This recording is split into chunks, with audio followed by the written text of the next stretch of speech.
Indonesia adalah negara multikultural dengan ratusan suku, adat, dan budaya yang bernaung di dalamnya dengan ideologi Pancasila yang menekankan nilai-nilai persatuan dan kesatuan. Namun begitu, apakah cita-cita luhur bangsa Indonesia dapat dicapai dengan kondisi Indonesia yang diwarnai perbedaan dan multikulturalisme yang kental? Apakah hak-hak kaum minoritas sudah cukup terakomodir? Wujud kepedulian dunia internasional atas peniadaan tindakan diskriminasi rasial diwujudkan dengan adanya Konvensi Internasional Penghapusan Segala Bentuk Diskriminasi Rasial atau International Convention on the Elimination of All Forms of Racial Discrimination yang merupakan perangkat internasional yang paling penting dalam penanganan rasisme di tingkat internasional.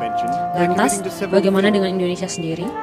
Penerapan konvensi internasional ini di Indonesia dapat dikatakan sangat terlambat, yang diwujudkan dalam Undang-Undang Nomor 29 Tahun 1999, yang berarti Indonesia meratifikasi konvensi ini setelah 30 tahun konvensi ini diadakan. Hal ini tentu sangat disayangkan mengingat keadaan masyarakat Indonesia yang terdiri dari berbagai ras, suku, budaya, dan agama. Undang-Undang Nomor 40 Tahun 2008 tentang penghapusan diskriminasi ras dan etnis merupakan perangkat hukum yang kembali menegaskan penghapusan segala bentuk diskriminasi rasial di Indonesia. Sayangnya, aturan hanya berakhir sebagai tulisan jika tidak dilakukan. Tapi, benarkah aturan tersebut memang tidak diindahkan dan hanya berupa rangkaian kata-kata manis di mulut sebagai penyejuk kalbu? Yogyakarta sendiri dapat dikategorikan sebagai daerah yang penuh dengan polemik-polemik perbedaan. Predikatnya sebagai kota pendidikan menjadikan Yogyakarta sebagai tujuan pelajar seantero Nusantara yang akan menempuh bangku pendidikan. Salah satunya adalah mahasiswa Papua. Mahasiswa Papua yang hijrah ke Yogyakarta spontan menjadi kaum minoritas. Perbedaan budaya di Papua dan di Yogyakarta merupakan suatu kondisi mutlak. Dari beberapa kasus, bahkan terjadi diskriminasi rasial dan konflik yang mendera di beberapa daerah di Yogyakarta. Dalam video ini akan kami paparkan lebih lanjut mengenai kehidupan mahasiswa Papua di Yogyakarta.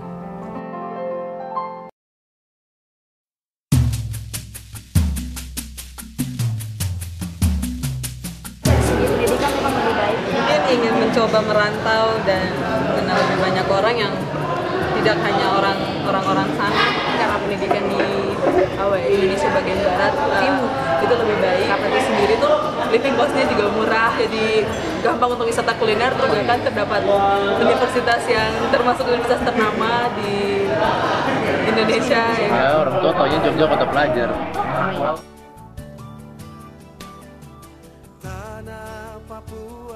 Dan tahu bahasa Jawanya, ya tahu kan, kebanyakan dari timur kan kurang mengerti. Tidak ada masalah. Masalahnya adalah harus kuliah tiap hari, bangun pagi terus.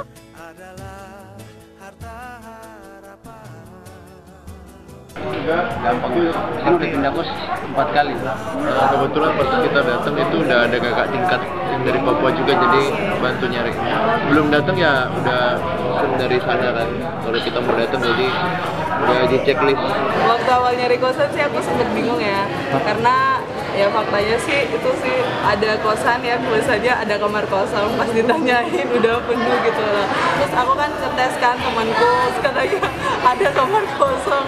Ya, itu kan sebenarnya aneh lah. Tapi udah kontak sama Suzan, jadi minta tolong Suzan nyariin kos 2. Ya kalau sekarang sedang mengalami pertama tuh masnya disuruh ngomong kan, apa namanya,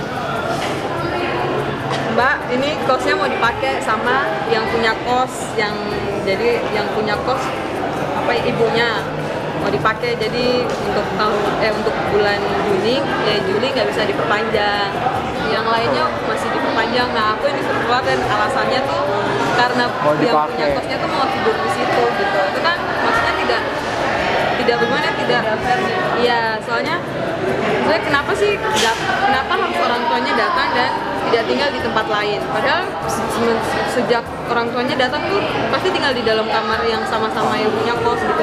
Tapi kemarin ngomongnya kayak gitu kan, maksudnya alasannya berarti orangnya suka menipu dong, nggak boleh kayak gitu, harus yang spontan bilang kamu nggak bisa di sini karena gini-gini alasannya. Tapi alasannya nggak dikasih tahu secara jelas.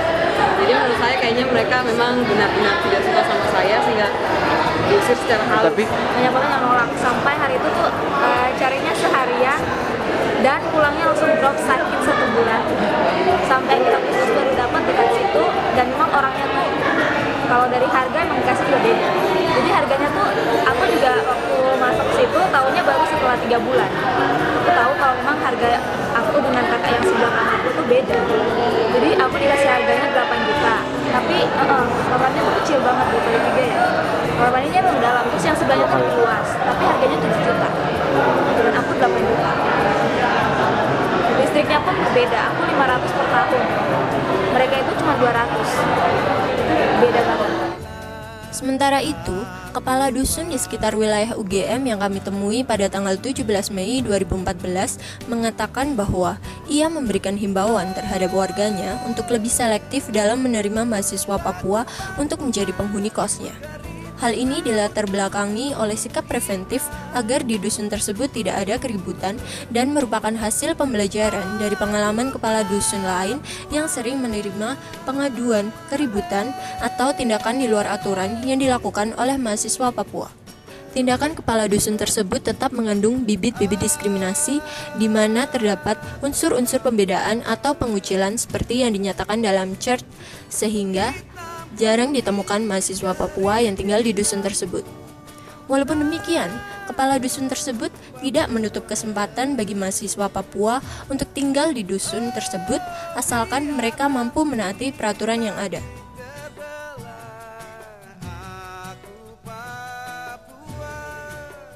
Apa lihat dari orang timur kan mukanya seram-seram. Jadi mungkin terus kakak-kakak dulu kan karena dengar cerita juga kan mereka bikin kacau sampai resenya kan dijadikan tempatnya tenang kalau sudah di atas. Banyak yang canggung buat tegur. Alasannya pasti karena takut. Iya. Kita apakah kita makan Takut atau malu? Takut. Pada saat itu cukup lama. Bahkan sampai sekarang aja masih ada yang canggung banget buat tegur. Banyak Cuma yang- ada beberapa teman yang kita sempat tegur juga, dan akhirnya mereka tuh mau gitu. Oh, ternyata mereka tuh gini. Itu pas ospek fakultas tuh paling tidak diasingkan tapi selalu direndahkan. Jadi di saat berdiri dan memang benar-benar pada di saat posisi siap dan kawan-kawan pasti selalu dari mana deh? Dari Papua. Kamu tuh di ngomongnya oh ya terlalu menyakitkan untuk masalah teknologi.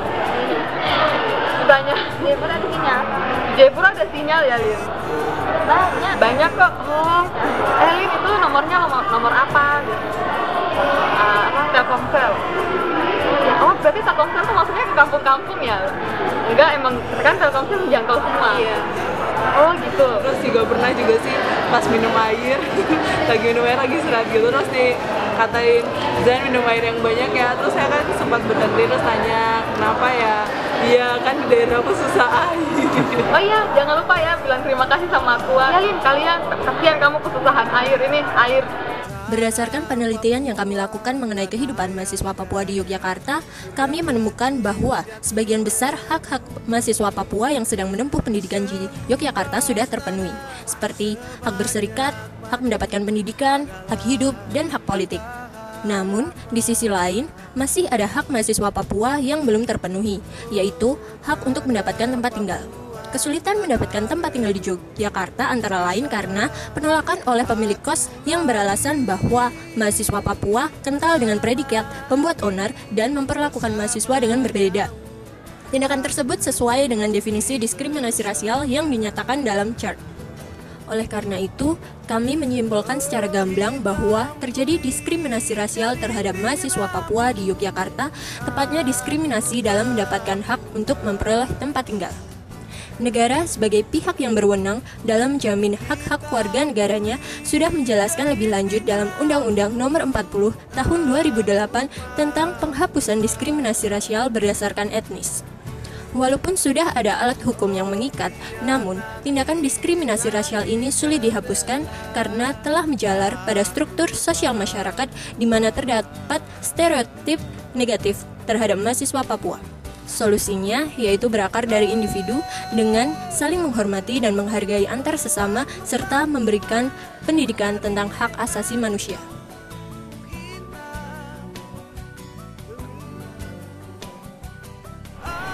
Standar dia mungkin menurut dia benar dan itu tidak ada masalah, itu yang namanya demokrasi, semua orang berhak berpendapat. Ada sedikit kebudayaan karena mungkin culture yang berbeda, terus ya butuh adaptasi. Sehingga itu menurut saya sesuatu yang lumrah, maksudnya hampir di setiap daerah itu pun terjadi. Mungkin kami menanggapinya secara positif aja sih, mungkin itu sebagai pelatihan mental kami di sini. Seperti itu. Karena memang dari Papua sana juga udah dari guru kami juga udah bekalin, maksudnya udah dibekalkan. Jadi kalau kalian di sana kalau ditolak ya udah apa, jangan pantang menyerah seperti itu, karena kan ya mungkin resiko juga kan. Ya kami sih kurang paham ya kenapa sampai mereka bisa berperilaku seperti itu kepada kami. Apakah itu kesalahan media, apakah itu kesalahan kami sendiri, atau oknum-oknum yang memang benar-benar membuat apa ya, kami tuh seakan-akan bikin stereotip buruk gitu ya, bernilai buruk.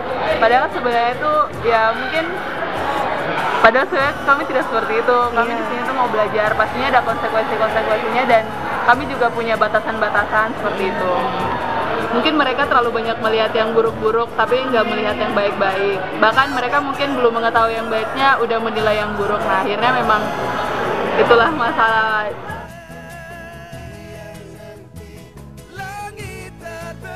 Dan harapannya memang mungkin orang-orang di sini mungkin lebih ini ya, lebih mengindonesia, maksudnya mengindonesia ya, mengetahui lah apa itu Papua tuh di mana, Papua tuh apa aja, maksudnya orang Papua seperti apa, bukan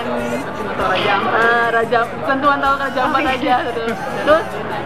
Terus bukan karena kulit saya berwarna seperti ini dan rambut saya seperti ini terus mereka bisa melakukan saya senak. Gitu aja. Kita jangan cuma dari luarnya, jangan hanya yang mereka tahu, yang mereka dengar. Kalau bisa tuh langsung aja yang menuju ke kenyataan gitu. Kalau kita tuh orangnya nggak seperti apa yang mereka pikirkan. Dan kita tuh sebenarnya harus didekati dulu dan dikenali dengan baik. Karena kita tuh tidak semuanya sama, berbeda. Aku